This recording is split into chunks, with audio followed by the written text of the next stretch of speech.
আসসালামু আলাইকুম এভরিওয়ান। আজকে শেয়ার করছি আমডাল। আমডাল যদিও খুব সহজ একটি রান্না, সবার কিন্তু ভিন্ন ভিন্ন রেসিপি থাকে। আমি আমার রেসিপিটা শেয়ার করছি, আশা করছি ভালো লাগবে।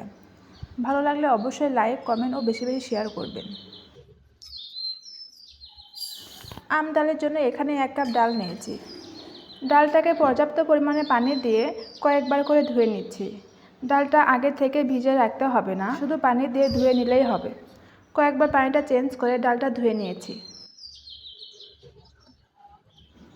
আর এখন একটি পাত্রে ধুয়ে রাখা ডালটা দিয়ে নিচ্ছি।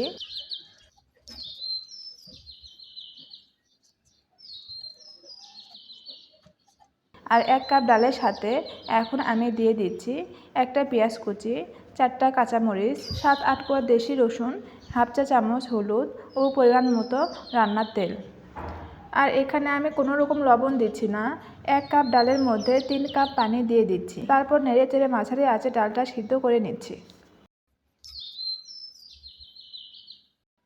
যখন ফুটতে শুরু করবে এই পর্যায়ে চুলার আঁচটা কমিয়ে দিয়ে অপেক্ষা করছি যতক্ষণ না ডালটা ভালো করে গলে যাচ্ছে।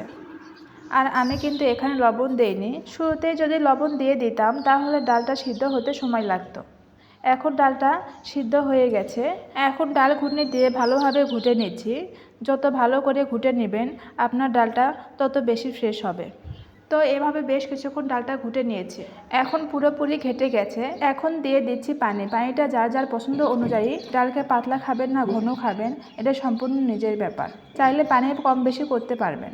আমি এখানে 1.5 কাপ পানি নিয়েছি। এখন এখানে অ্যাড করছি হাফ চা চামচ ধনিয়া গুঁড়া, হাফ চা চামচ মরিচের গুঁড়া ও স্বাদ মতো লবণ। লবণ দিয়ে ভালোভাবে নেড়ে চেড়ে মিশিয়ে নিচ্ছি। আর দিয়ে দিচ্ছি হাফ চা চামচ ভাজা জিরার গুঁড়া। এখন সব কিছু ভালোভাবে মিশিয়ে নিচ্ছি। এখন ডালটা রান্না হতে হতে এখানে আমি ছোটো একটি আম এইভাবে স্লাইস করে কেটে নিয়েছি। আপনারা চাইলে আমের টুকরা বাড়িয়ে বা কমিয়ে নিতে পারেন, তবে ডালটা নামানোর আগে আমের টুকরাগুলো আমরা দিব। এখন ডালটাকে বাগার দেওয়ার জন্য এখানে আমি পরিমাণ মতো তেল দিয়ে নিয়েছি। তেলটা গরম হয়ে আসলে এখন দিয়ে দিচ্ছি একটি বড় সাইজের পেঁয়াজ কুচি আর কয়েক টুকরা রসুন কুচি। এখন ভালোভাবে ব্রাউন কালার আসা পর্যন্ত ভেজে নেব। এই পর্যায়ে একটা তেজপাতা ও 2টা শুকনো মরিচ দিয়ে পেঁয়াজের সাথে ভালোভাবে ভেজে নেব। যখন দেখব পেঁয়াজের একটু ব্রাউন কালার চলে এসেছে তখন এর মধ্যে 1 চা চামচ পাঁচফোড়ন দিয়ে ভালোভাবে নেড়েচেড়ে ভেজে নেব। ভেজে নেওয়া হয়ে গেছে। এখন গরম ডালের মধ্যে দিয়ে দিচ্ছি। আমাদের ডাল বাগার দেওয়া শেষ।